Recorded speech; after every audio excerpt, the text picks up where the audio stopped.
What is up? Today's episode is going to be a little different, and intentionally so.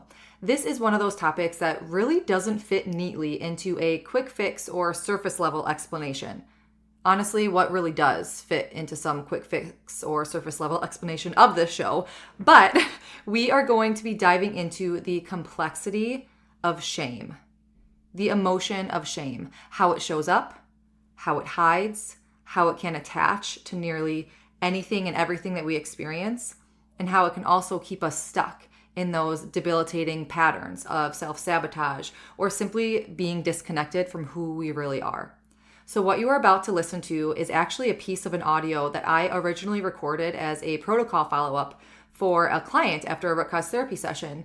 And as I was diving into just what I was going to be recording for her and what we were going to be really talking about in this after session summary in the protocol, I realized how important this conversation is for everyone on a healing journey, just to have knowledge of different emotions and how they can get stuck within our bodies. And I just felt called to share it here with you in this informal but very deeply intentional space. So in this recording, I also walk through Dr. David Hawkins Scale of Consciousness. I know that I've talked about this on the show before. So if you're unfamiliar, I do another quick deep dive into Dr. David Hawkins Scale of Consciousness here to help make a little more sense of why certain emotions may feel heavy and why we might keep repeating the same patterns and how we might get stuck in these different patterns of feeling these neutrally saying, quote unquote, negative emotions of possibly guilt or shame or anger or frustration or sadness, and how we also innately want to be feeling the feelings of love and peace and joy and acceptance and reason and peace. And then I'll be talking about shame's sneaky role in all of this, the invisible limits that it can place on how we fully allow ourselves to be ourselves and to live, love, and be seen as our authentic selves. So as you listen, I invite you to notice what resonates, what stirs something within you, and possibly even what brings you discomfort, because often that's where true work begins. So let's drop into the heart of this episode. Here is the original recording I felt called to share. Let's take a deep breath and receive what resonates.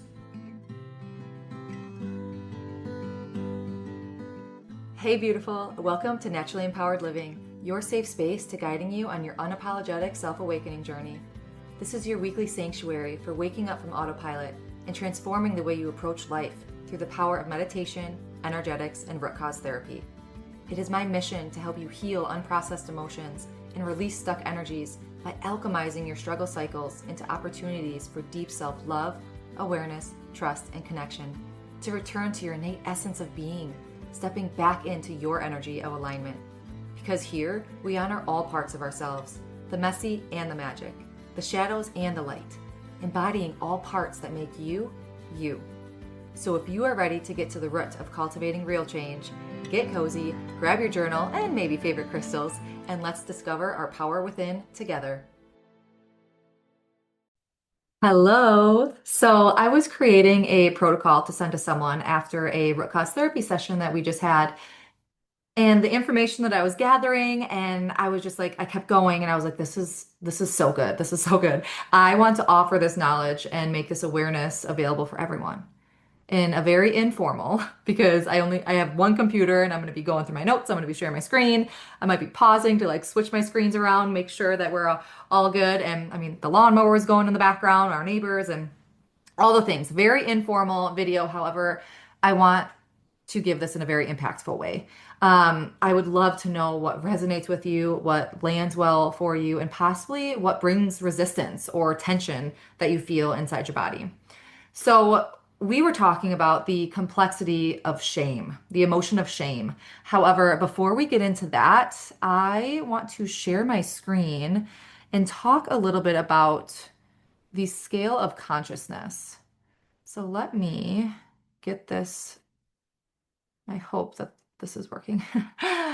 This is Dr. David Hawkins' Scale of Consciousness. And what this shows you is all of our emotions that we feel. So, you see the lower emotions like the shame, the grief, the guilt, the fear, up to higher emotions on the scale closer to the top of the page are joy and love and acceptance, peace, Along with, on the left-hand side, you'll see the vibrational frequencies of these emotions.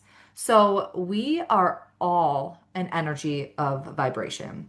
The universe, down to the trees, nature, ourselves, myself, the shirt I'm wearing, the seat I'm on, down to our emotions. We all have an energy and a vibration as well. So the lower emotions on this scale tend to be heavier, and the higher emotions on the scale are lighter. And as human beings, every single one of us is trying to feel these higher vibrational states, those feelings of love, of peace, of joy, of acceptance, of connectedness. And we're all going about it in our own ways because we're all on different paths. We all have different experiences. We all go through different events. And heaven forbid, we have the same event. It comes back to our each unique individuality, our each unique makeup, our nervous systems might respond to the same event that someone else has had in a different way. So what happens is we also go through life, we start accumulating these lower, heavier emotions also. We start accumulating guilt and shame and fear and anger and sadness. And what happens is when we hold on to these emotions, we're not able to process them in the moments. We are suppressing them. We are repressing them, maybe subconsciously, possibly projecting them off, turning into a trigger, and then we project them later at someone else or at ourselves, or we are just responding in a way from that triggered emotional response within our body because we weren't able to process, allow that emotion to move through us completely. And we start to feel dragged down to the bottom of this scale because our emotions are always a feedback mechanism and they could get stuck if they aren't able to fully go through. So when we don't feel into these and when we aren't able to process them in the moments, we start to get heavier and heavier to the point of where some days it's hard to get out of bed. We fall into feelings of depression. We fall into anxiety. We have these recurring patterns within our life. And when we get down to the bottom of the scale with these compounded feelings of being stuck inside of us, feeling these heavier emotions, it gets harder to feel those higher states. Also, it gets harder to feel the love, the peace, the joy, the acceptance. And what happens? A possible coping mechanism might come along, or a self-sabotaging cycle, a protective mechanism created within ourselves to protect us from said event or that trauma or that emotion from coming out because we feel that we have to protect ourselves. So these coping mechanisms can take so many different forms. A lot of people think of addiction as drugs and alcohol alone. However, there's gambling and sex and food and shopping and the internet and work and self-talk and perfectionism, being stuck in that survival mode state of fight, flight, freeze, or fall, and like the list goes on. So whatever coping mechanism that we choose, we can temporarily cover up those feelings of shame or guilt or fear. We numb it out for a little while and we get to taste these higher states of love or joy or acceptance. So we find this coping mechanism that works for us acutely to block, continue to suppress these emotions. And all of a sudden, we feel the courage, the happiness, and we're like, oh my gosh, I remember when I used to feel like this. Like it's been years since I felt this way. And we continue to pull. This is how an addictive habitual cycle pattern starts, or self-sabotaging patterns cycles start. And this is why people continue to keep going back to that vice or keep going back to that nervous system state.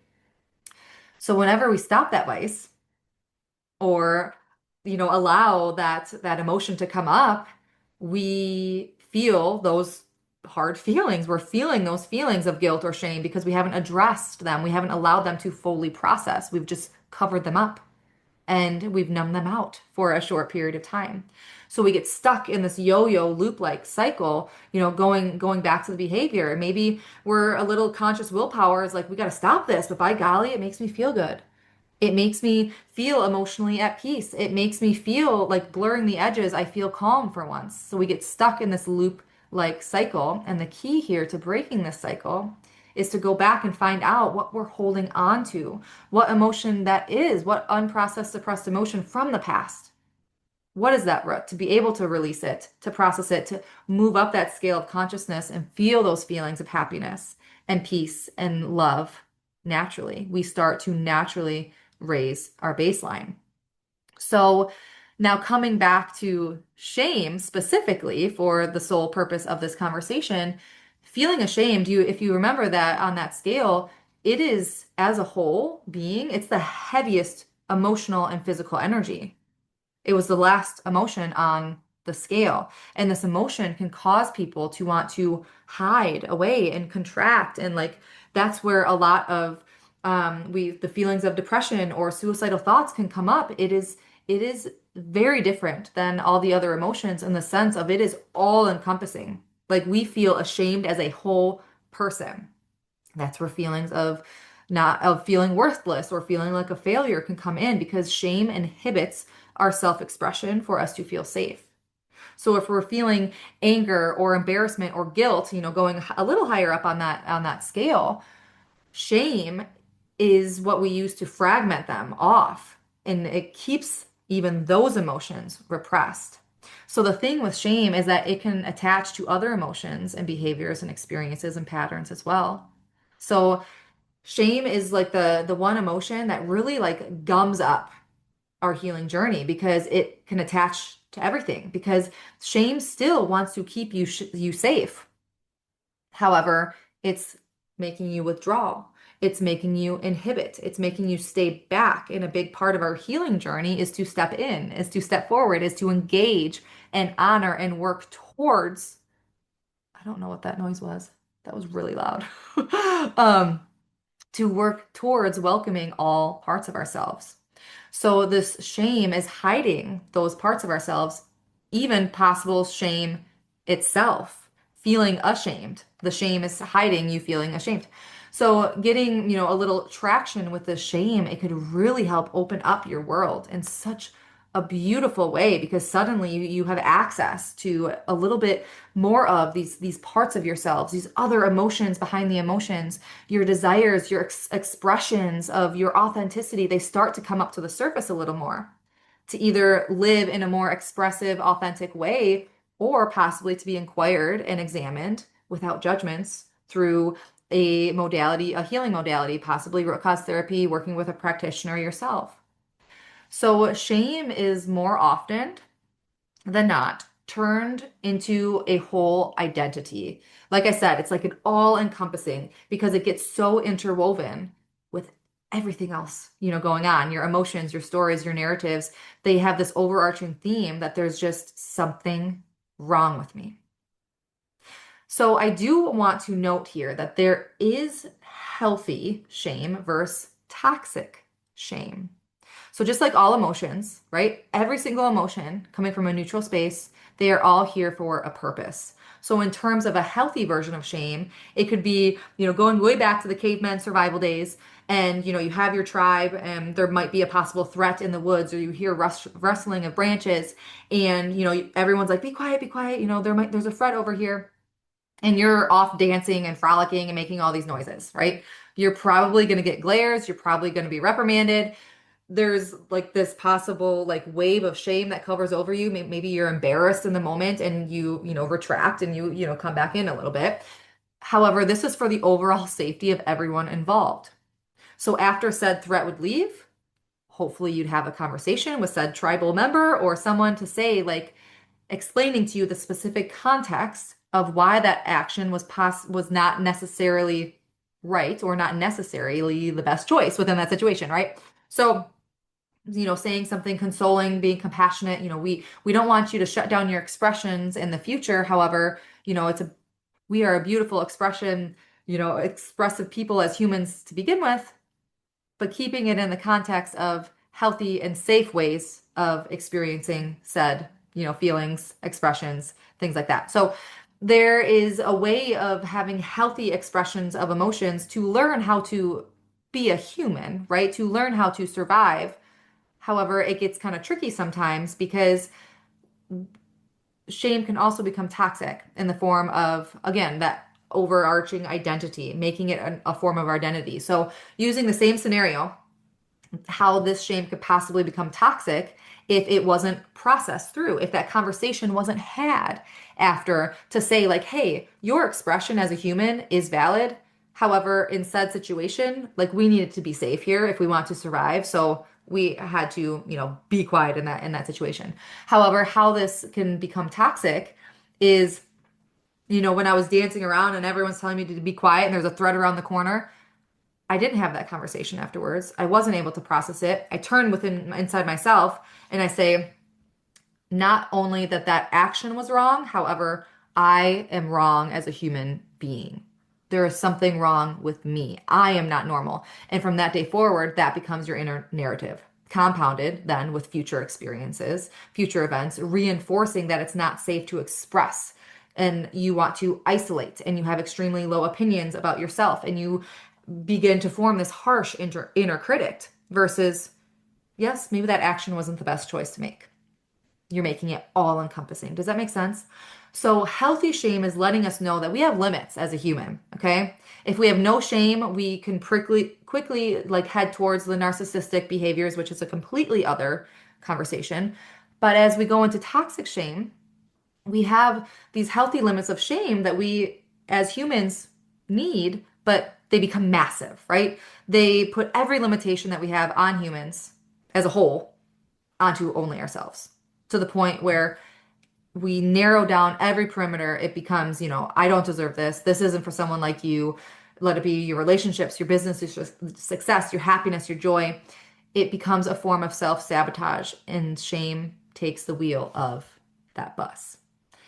So let's talk a little bit about self-sabotaging. Kind of coming back to present time, I feel that a lot of people that I personally work with have a lot of these self-sabotaging patterns, have a lot of these habitual inner self-critic, harsh self-talk. Maybe they struggle with anxiety or a little bit of ADHD, or I am working with some people that have gone through abuse, and we have this inner critics. We have these inner voices. So self-sabotage.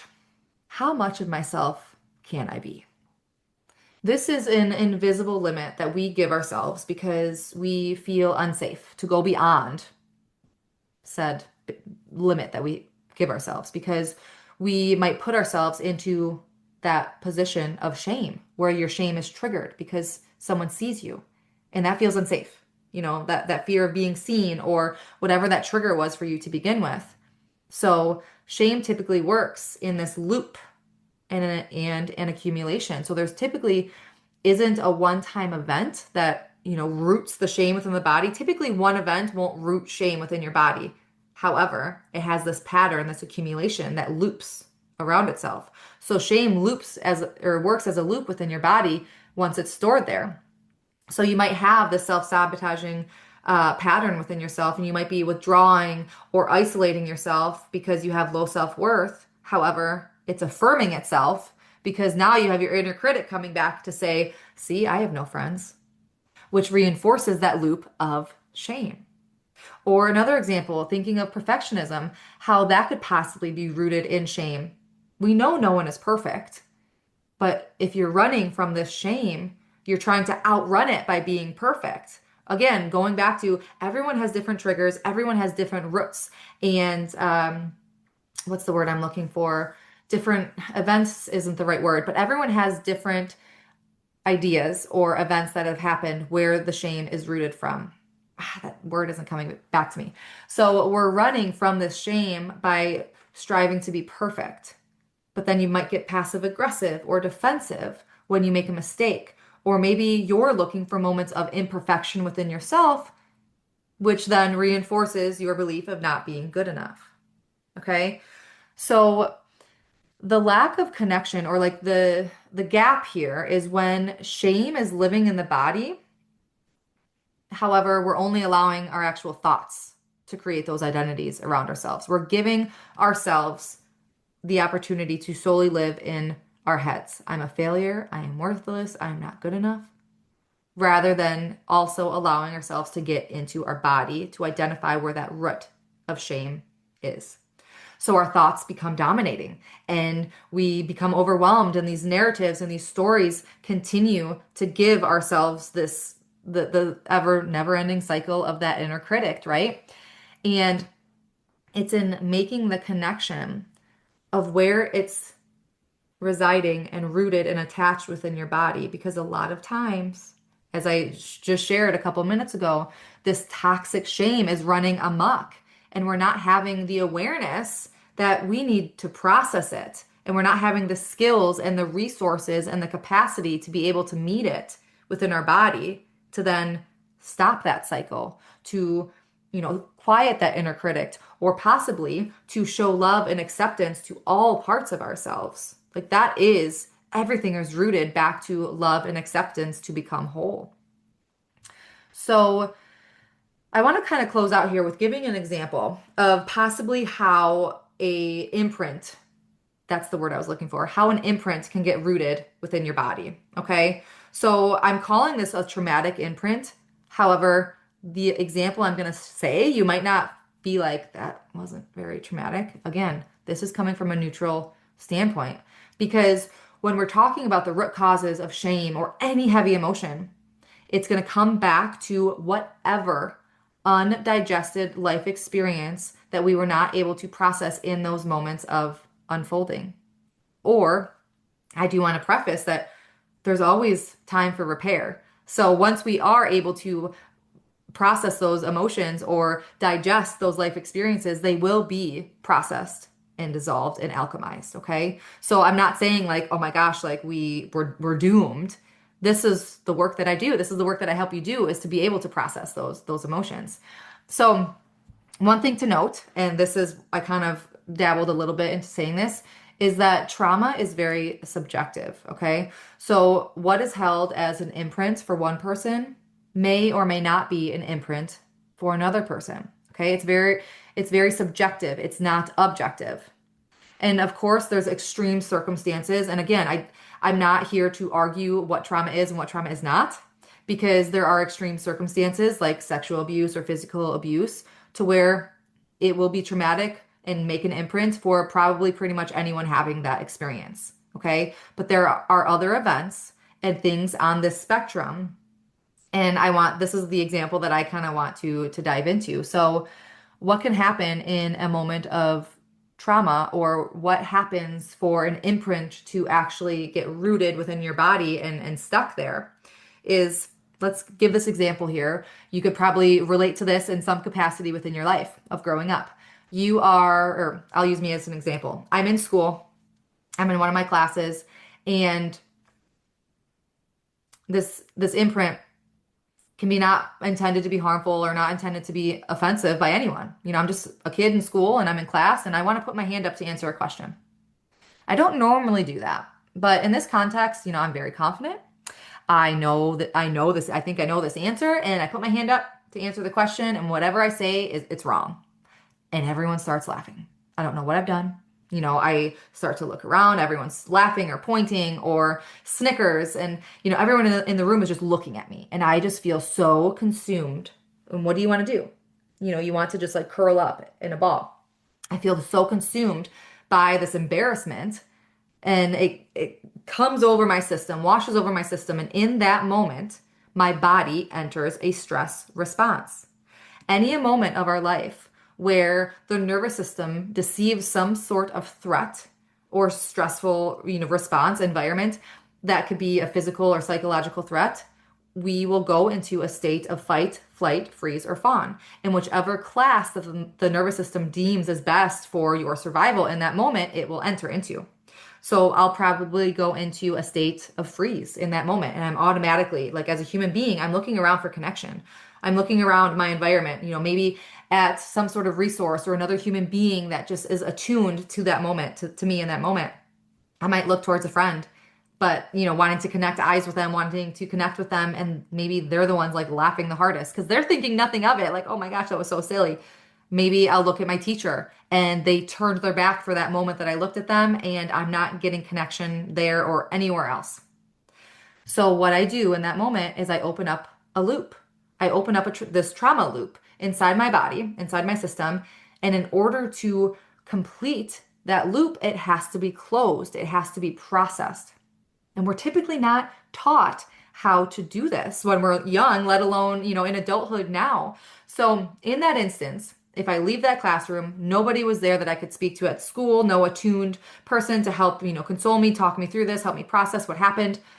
And then I go home that night. I go home, my home environment, that's not a place either where I could properly process. I don't have that attuned parent. This is not my personal life right now. I don't have this attuned parent that I could talk to, hug with, feel safe. And I can't connect with anyone and I just feel stuck. I feel alone. I can't process this embarrassment. I can't process this fear that's just cycling through. So what happens is this loop remains open. When this loop remains open, the overwhelmed nervous system, that emotional energy that doesn't have anywhere to go, it can't fully process and move through our body, it gets stored. And as a result of that, we can create painful narratives moving forward about ourselves in the world. And the beliefs are very generalizing. This is a difference between our conscious thoughts, our conscious willpower, and our subconscious. It's very generalizing. So they generalize everything. In that instance, I can decide about myself based on that shame, which was embarrassment in the moment. It's not safe for me to speak up. Not more specifically, it's not safe for me to speak up in this certain situation or in this certain context, but generally, it's not safe for me to speak up.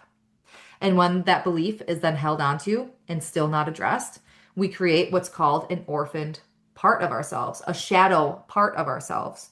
And this could be looking from that day forward, anything potentially similar happening within our life. Now our nervous system is triggered to that response to protect ourselves. We have created a protector part ourselves. So when people say like time heals all wounds, when it comes to trauma, just think about it. Fast forward 20 years from that day and something happens to me in a relationship, or I need to, express something in a relationship and I need to express my needs, and I go up and knock on this door to talk to my partner and I need to really tell them something.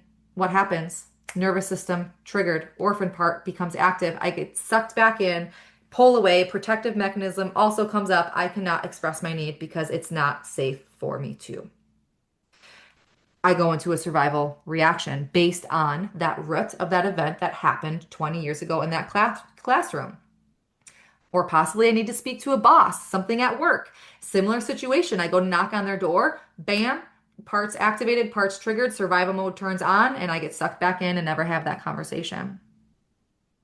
So now I've got these beliefs, these narratives, these emotions, this dysregulated nervous system around all of this based on one initial reaction, which was based around shame. And if you take not just one of these instances, but now a couple dozen, growing up, maybe another year in a classroom or another event, which happened, like a lot of people that I work with, a lot of the trainings that I do, the certifications that I have, it has this compounded effect where all of a sudden your shame now becomes an identity and it starts to be created that you aren't good enough, that I am worthless. It's not safe. Now it's not just about that it's not safe to speak up. Now it's not safe to express joy. It's not safe to be sad. It's not safe to be angry. It's not safe to cry. And I just limit and limit and limit and limit my expression down to the point to where no wonder all I want to do is go isolate. I don't want to go outside. Everything is a threat to my safety. Does that make sense?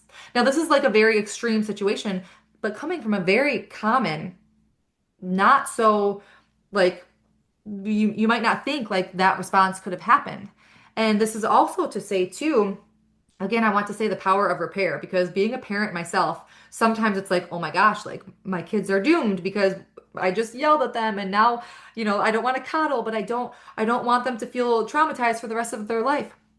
There's always a space for repair. And this is why it's so important to have the tools and the resources in order to now process said stuck emotions, process said, stuck events or compounded energies within our body.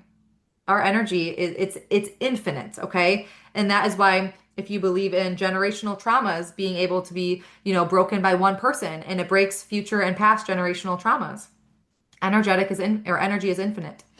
So going back to the story here, this part of us, inside of us, it's all the time, I'd rather withdraw. I'd rather isolate. It's kind of constantly pushing against, what we feel we need to do. It's like I need to engage with people at work. I need to, do XYZ to live in the world. It's like that conscious versus subconscious kind of inner battle.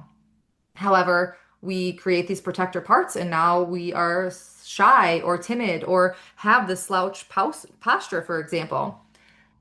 So when it comes to working with shame, I find it very useful to engage with this, physiology of like, what do you think of when you feel embarrassed or feel shameful? I kind of already stated it. Like, you kind of want to tuck away, you kind of want to, put your head down or go in the fetal position. You want to close up a little bit. So, a simple practice that you can do moving forward is to allow your body to express that feeling of what it wants to feel in those moments, to be able to help close that loop by fully allowing that part to take on. So, with shame, it's protective. Okay. It's a protective part.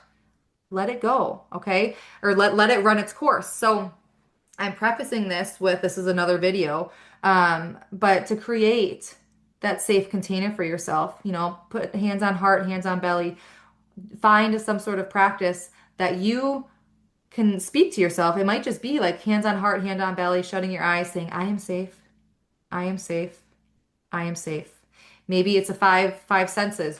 You look at one thing you could see, one thing you could smell, one thing you could taste, one thing you could touch, one thing you could hear, to bring yourself, to ground yourself in that moment, to create that safe container. Because allowing the shame's protective route to run along its tracks, it will be able to process and close those loops, just like it was trying to do so in whatever moment that you had that created this rooted shame, but you weren't able to do it in that moment. Maybe you were shut down, maybe you were told to stop crying, maybe you were told to be quiet, or whatever that might be, and there wasn't that repair conversation afterwards for you to internalize, oh, okay, and let it process and move through you. So we have to allow our parts to fully express, allow our emotions to fully express, giving them the opportunity to complete, which also will also keep us safe. So for example, going back to me as that school kid, I didn't know what to do in that moment. Okay. I didn't know what was happening. Ideally, at that point in our lives where now I'm an adult, I'm more consciously aware. Maybe I'm doing this work. Maybe I'm feeling ashamed about something, or I'm consciously just like feeling these feelings of worthlessness or whatever that might be.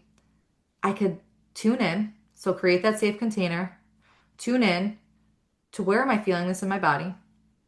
Okay. And allowing myself to actually complete this action of I just want to hide away. I just want to curl up. And as you're doing this, you just keep attention on where you're feeling, most presently with your body. Where are you feeling this? So you can allow yourself to feel that tension, to feel that heaviness, to feel into that desire of being present with it. So you can allow yourself to or to excuse me, you could feel into that desire also of not wanting to be seen. And you can let yourself hide over a little bit, drop your head, drop your gaze, allow yourself to curl up. Maybe you want to go on the fetal position on the floor and curl up, head between your knees, go to a corner of a room, whatever that might be. And you know that you are safe. You're allowing yourself to simply be there. Okay? Allow yourself to feel as small as you want, because you're building that capacity, and you'll start to learn and build the skills to be able to sit with that and allow it to complete itself. And that feeling won't last forever. That's when it starts to transform and you're able to fully let it complete. You'll start to just feel like this dissipation in the places that you were feeling within your body. You're feeling maybe a little impulse. You notice something start to feel alive, wanting to rise up again. Is it safe? Maybe not. Nope, nope. I want to go back down.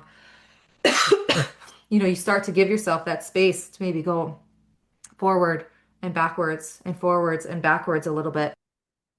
You'll start to alchemize a sense of humility or authenticity as well with that shame. You start to feel that your authentic self is starting to be expressed again, because you've been so inauthentic for so long.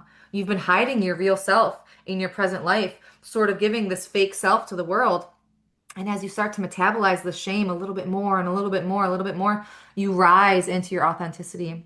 You feel the sense of opening, the sense of softness, the sense of strength of peace. Going back to that scale of consciousness, you'll feel those levels of peace and joy and love naturally raising your baseline.